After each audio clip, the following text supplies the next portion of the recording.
So in this video, I want to demonstrate how to create melee weapons with hitboxes. So this first one, the hitbox is going to be right on top of the hammerhead. So I'm going to hit an enemy, and of course, it's only going to kill them if the head of the hammer hits them right on. But this one is an actual hitbox that can be resized. So as you can see, if I hit with it, it'll take out this whole group. So without further ado, let's get into the tutorial. Alright, so the first step is, of course, you're going to want to have your melee weapon. So I already made a tutorial on this if you want to learn how to make one, but if you've already done that, if you've already made yours, then you can go ahead and get started. So we have our animate script, but we want to add a new server script. We're going to call that damage, because that's what we're going to be doing in the script. Now we're going to have a way to actually access this script from our tool. So we're going to make a remote event, because that allows us to talk to between a client script and a server script. So let's go ahead and define that up here. So we're going to say local. Actually, let's go ahead and rename the remote event too.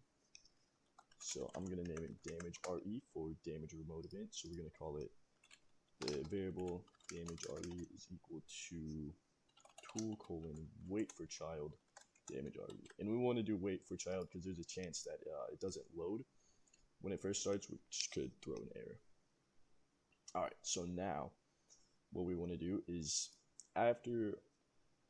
once our animation plays, we want to actually fire this server script. So we're going to go to damage RE : fire server. So that's going to talk to this script right here. So now we're going to listen to that by defining the damage remote event once again.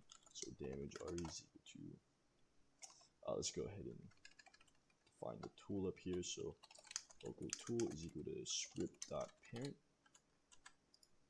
and the damage RE is going to be the tools remote event. Now we're going to say damage RE dot on server event. So now this is going to make it listen for that server event, and then we're going to connect a function called inflict damage. Now it's showing an error because we don't have that yet, but we're going to define it up here. So local inflict damage. And okay, so there's a few things we want to do first. So we're going to go below tool, say we're going to get the head of the hammer. And if you're doing a different melee weapon, then of course just do, like, if you're doing a sword, you're going to want to make this a blade. But for my scenario, we're going to do hammerhead is equal to the tools hammerhead that we have over here, because this is the object that I want hitting other people. So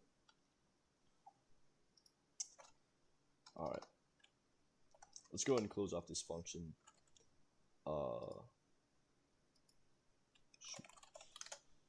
Okay, so we're actually going to make this an anonymous function right here. And what this does is so usually when you put something in connect, it just calls a singular function. But if we make an anonymous function, then we can do multiple lines of code in this one thing.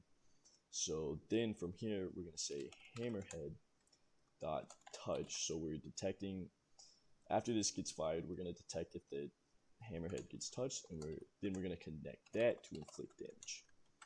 And now when you use this touch event, it automatically passes in another object as one of the parameters. So what we're going to do is we're going to say, in order to detect if we're actually hitting a humanoid, we're going to define a variable called humanoid is equal to other object dot parent, right? Because it's either going to be like an arm or something. So we're going to get the parent of that, and then : find first child. And then we're just going to get the humanoid object of that. So if we found the humanoid, then we're going to say humanoid : take damage, and let's just say 100, because that's max health. Alright, so now this should work. Let's just check for any errors. So we're going to go ahead and pull out our hammer, and then boom, it works. But we have one issue. After we initially hit, it keeps on inflicting damage. So if we just keep walking around, it's going to keep taking people out. So we're going to fix this by going back into the damage script, and we're going to define a variable called connections, set that to nil. And then every time this touched event occurs, we're going to set that equal to the connection. And when you set a connection right here equal to a variable, it's essentially like saying true or false. So we can set up a debounce by saying, so if connection exists, then,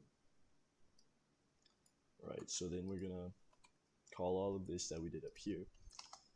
But immediately after we get this condition, we're going to say connection colon disconnect. So then it sets that to false. So it's going to continue listening to this connection, but because it's disconnected, it's not going to call any of this in the script until the tool is activated again. So if connection, then disconnect the connection, and then we're going to deal damage to everything. Alright, so that should work fine. Let's go and check. So we hit one enemy, and as you can see, it doesn't keep on dealing damage. But we hit one again, and it works.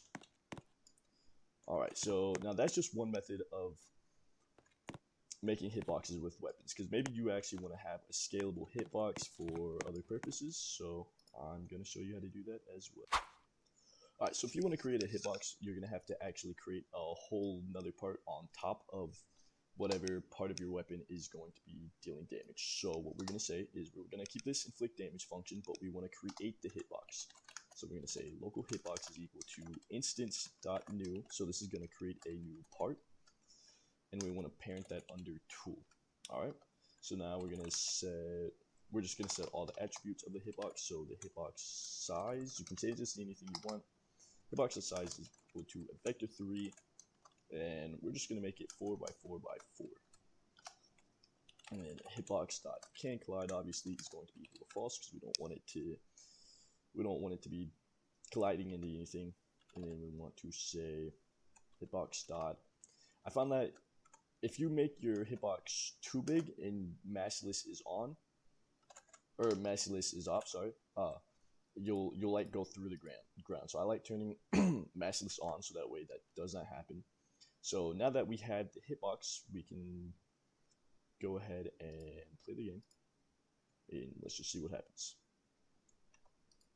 So yeah, as you can see, every time we hit, we have this little block that goes to the ground, but it's not following the head of the hammer. So the other thing I want to do, just so for debugging purposes, I want to set the transparency to 0.5. That way you can kind of see it, but you can still also see the hammerhead. And then what we're going to do is say, so in order to connect two parts to keep them from moving apart, we need to create a weld. So we're going to do that down here. So local weld is equal to, once again, we're going to create a new instance, but this time it's going to be a weld, and we're going to parent that under the hitbox. So that way, whenever we destroy the hitbox, it destroys the weld as well.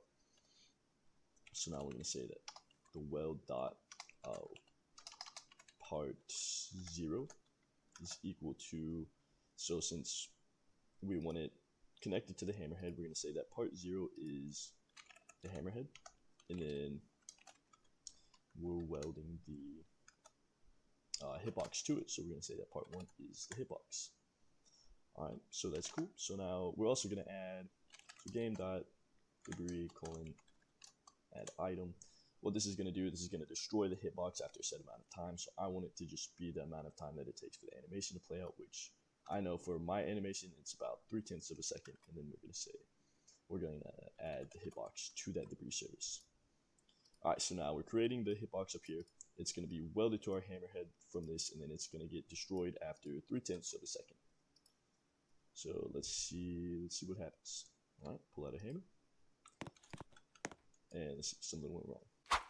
Alright, so I was looking in the wrong script. So yeah, the error was just that I misspelled part 1. So now that we have that finished, let's see, it should work now.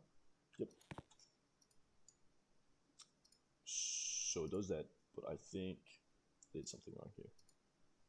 I might have, yeah, I think it's, oh right, so you do the instance and then the time. Alright, so let's just debug that real quick. That should work.